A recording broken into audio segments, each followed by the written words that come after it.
বন্ধুগণ, আজকে সকালে যখন আমরা এই মাঠ ঠিক করার জন্য এসেছিলাম, তখন আমাদের কমরেডরা বললেন যে মাঠটা একটু ছোট করে নেই,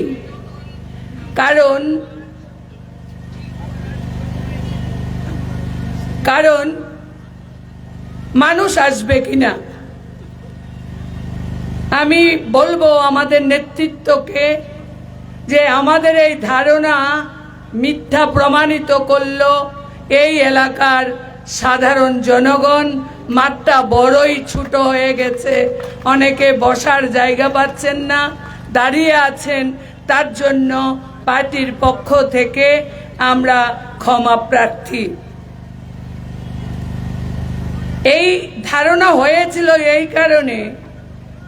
কারণ আমাদের রাজ্যের যারা শাসক দল তারা বলছেন সিপিআইএমকে 10 পয়সার 10 টাকার কয়েন বানিয়ে দিয়েছেন। শুনেছেন আপনারা? অনেকে বলছেন সিপিআইএমকে দূরবীন দিয়ে দেখতে হবে, অনেকে বলছেন সিপিআইএমকে ঘরে ঢুকিয়ে দিতে 10 মিনিটও সময় লাগবে না।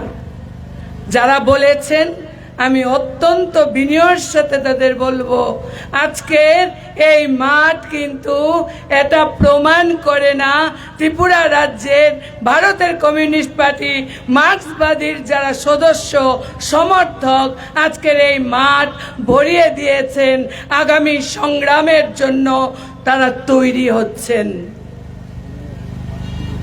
আজকের এই সবাই অনেকে আছেন এই সময়ে নির্বাচনে কাজ করতে গিয়ে যাদের সাথে কথা হয়েছে, আমি বলবো এই সবাই আমাদের রাজ্যের বিরোধী দলনেতা আছেন, উনার কাছে উনাদের হয়ে বলতে চাই, এই সবাই অনেকে আছেন যারা লাল ঝান্ডাটা ধরেছেন বলে তাদের ভাতা কেটে দেওয়া হয়েছে। এমন অনেকে এখানে আছেন যারা লাল ঝান্ডা করেন বলে ওই সরকারি ঘর পাচ্ছেন না। এখানে এমন অনেকে আছেন যারা বামফ্রন্টকে সমর্থন করেন বলে তাদের যে বিভিন্ন সরকারি সুযোগ দেয়া হচ্ছে না। এখানে অনেকে এমন আছেন সংখ্যালঘু অংশের মানুষ যারা বামফ্রন্টকে সমর্থন করে বলে তাদের বাড়ির সামনের রাস্তাটায় পিচ পড়ে না, কারণ সংখ্যালঘু অংশের মানুষ তারা সিপিআইএম এর বেশি সমর্থক, তার জন্য তাদের বাড়ির সামনের রাস্তাটায় পিচ পড়ছে না। এখানে অনেকে এমন আছেন। এই হলো কমিউনিস্ট পার্টি, এই হলো বামফ্রন্ট, সমস্ত বাধাকে চুরমার করে দিয়ে সংগ্রামের সামনের সারিতে থাকার যোদ্ধা। এখানে এমন অনেকে এসছেন, আমি জিতেন্দাকে বলবো, যারা গত বিধানসভা নির্বাচনে তারা বিজেপির হয়ে কাজ করেছে, তারা আমাদের বলেছে আপনাদের মিছিলে যাব না, দূর থেকে শুনবো। মাঠে এসছেন অনেকে, দূর থেকে কথা শুনছেন, বলেছেন মাঠে যাব না। বললাম কেন যাবেন না? গেলে পর আমার জীবনের ঝুঁকি আছে, তার জন্য দূরে থাকব। তো আপনার এখন এমনটা মনে হলো কেন? বললেন ভুল করেছি। কি ভুল করেছেন? ওই শুনছিলেন 2018 সালে ওই ত্রিপুরা রাজ্যে যখন বামফ্রন্ট সরকার পতন হয়, স্লোগান তুলেছিল আর নাই দরকার মানিক সরকার, হীরার সরকার করব। তো এই হীরার বিষে আমরা বিষাক্ত মরে যাচ্ছি, তাই ভুল পরিবর্তন করতে হবে। তো কিসের ভুল হয়েছে? কেন ভাবলেন মত পরিবর্তন করলেন? সেই ভাইটি বলছিল যে এই দলটা যেই প্রতিশ্রুতি দিয়ে এসছে সেই প্রতিশ্রুতি রাখেনি। কি প্রতিশ্রুতি? এক টিপে 7 লাখ বলেছিল বিজেপি 2018 সালে, এক টিপে 7 লাখ। সপ্তম পে কমিশন, অনেক এখানে আছেন আমাদের যারা বয়স্ক অবসরপ্রাপ্ত আমাদের অভিভাবক, বলছিলেন যে মা তারা বলছিল এক টিপে 7 লাখ পাইনি। এখন আমার পেনশনটা বাঁচবে কিনা জানি না। পেনশন শেয়ার মার্কেটে খাটবে, যে পেনশন দিয়ে আমার সংসার চলে সে পেনশন থাকবে কিনা জানি না। তাই মত পরিবর্তন করেছি। গেছি, এখানে আছেন 10,323 চাকরি করতেন, চাকরি চলে গেল। কিভাবে চলে গেল সময় নেব না, আপনারা জানেন। 10,323 এই চাকরিকে বাদ দেওয়ার জন্য কারা সেখানে চক্রান্ত করেছিল, তারা আবার এই ধর্মনগরের মাটিতে কিন্তু নির্বাচনী প্রচার করতে এসছে, আমরা দেখেছি। সেটা অন্য বিষয়। সেই 10,323-এর এক আমার দাদা বলছিলেন যে আমার ছেলেটা চাকরি চলে গেল, বিজেপি বলেছিল সেই 10,323-এর চাকরি আইন করে আবার ফিরিয়ে দেবে, কিন্তু দেয়নি। দিয়েছে কি? জল কামান আর ওই লাঠির বাড়ি। আমাদেরকে সেখান থেকে তাড়িয়ে দিয়েছে রাজ্যের যারা শাসন করছে তারা। ভুল করেছি মা, সর্বশিক্ষায় চাকরি করত, এখনো করে, সেটা নিয়মিত হয়নি। ভুল করেছি। একজন টুকটুকের মালিক বলছিলেন ভুল করেছি। কেন ভুল করলেন?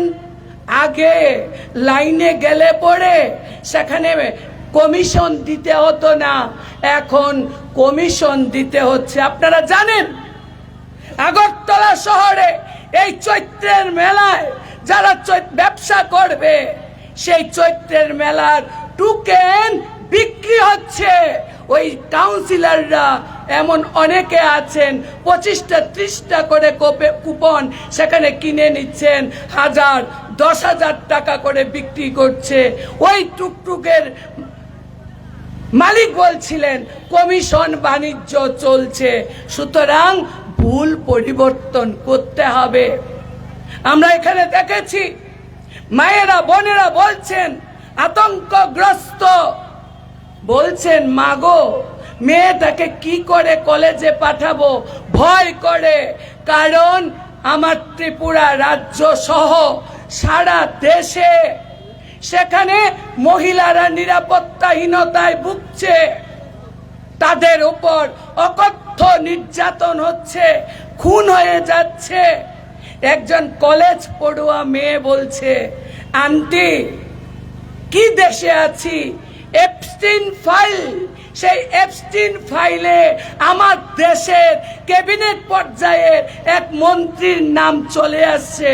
সুতরাং ভুল পরিবর্তন করতে হবে। এই যে মানুষের পরিবর্তন, এখানে দুই অংশের মানুষ আমরা সমবেত হয়েছি ওই অমিতাভ দত্তকে কাস্তাতুরি তারকা চিহ্নে ভোট দেওয়ার জন্য। একটা অংশ হলো প্রতিনিয়ত সিপিআইএম এর কর্মী সমর্থক, আরেকটা অংশ হলো ভুল থেকে শিক্ষা নিয়ে তারা আজকের এই সমাবেশে এসেছেন। আগামী দিনে এই সমাবেশ বাড়বে। যারা ভয় দেখাচ্ছে, যারা আমাদেরকে হুমকি দিচ্ছে, তারা সেখানে পিছিয়ে যাবে, আমরা এগিয়ে যাব। একজন মা, গতকালকে আমরা পশ্চিম চন্দ্রপুরে পথসভায় গেছি। এই সভাটাকে ভণ্ডুল করার জন্য চেষ্টা হয়েছে। আমরা যখন ওই এলাকার মাদের বললাম আচ্ছা বলুন তো এখানে ড্রাগস, কৌটা, নেশা সামগ্রী চলে কিনা? বলছেন অনেক চলে, ঘর সংসার চলছে না। এখানে যারা অভিভাবক,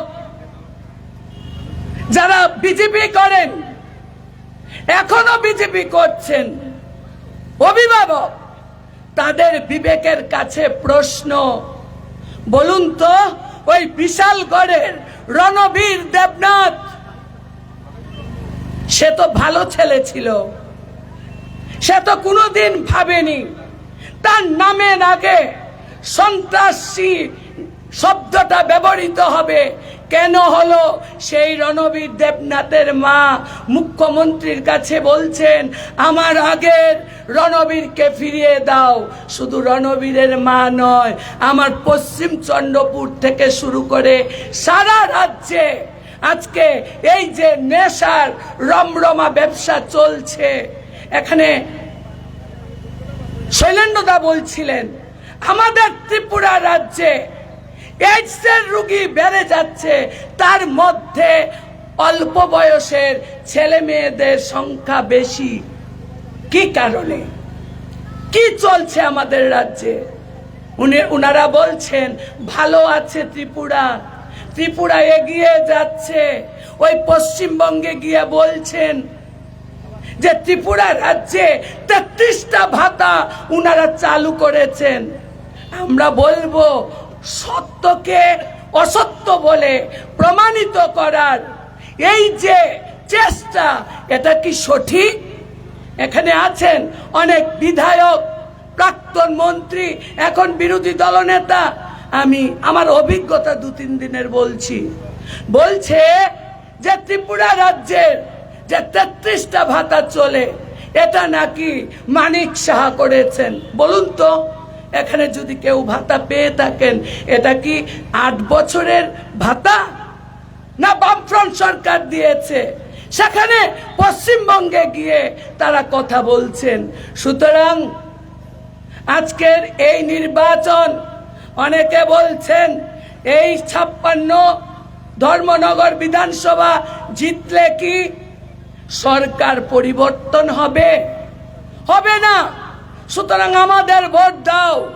আমি যারা এই প্রশ্ন করছেন, এই প্রশ্ন তুলছেন, আমি তাদের কাছে সবিনয় বলবো যে এবারকার নির্বাচন হলো ওই আমার জীবনে গত 8 বছর যে অন্যায় হয়েছে, আমার ছেলে আমার মেয়ের জীবনের জন্য এই সরকার যে কর্মসূচি গ্রহণ করার কথা ছিল তার খেলাপ হয়েছে, তার বিরুদ্ধে আমরা ভোট দেব।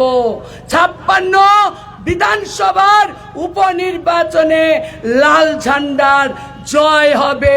শুধু 56 বিধানসভা নয়, এসছেন আজকে আমাদের জিতেন্দা খেদাছড়া থেকে সভা করে, যারা বলছিলেন এডিসিতে সিপিআইএম শেষ, ত্রিপুরাদের মধ্যে সিপিআইএম শেষ, আজকে সেই এডিসি 28টি যে আসন, সেই আসনে লাল ঢেউ চলছে। লাল ঢেউ 28টিতেই জয়ী হওয়ার সম্ভাবনা তৈরি হয়েছে।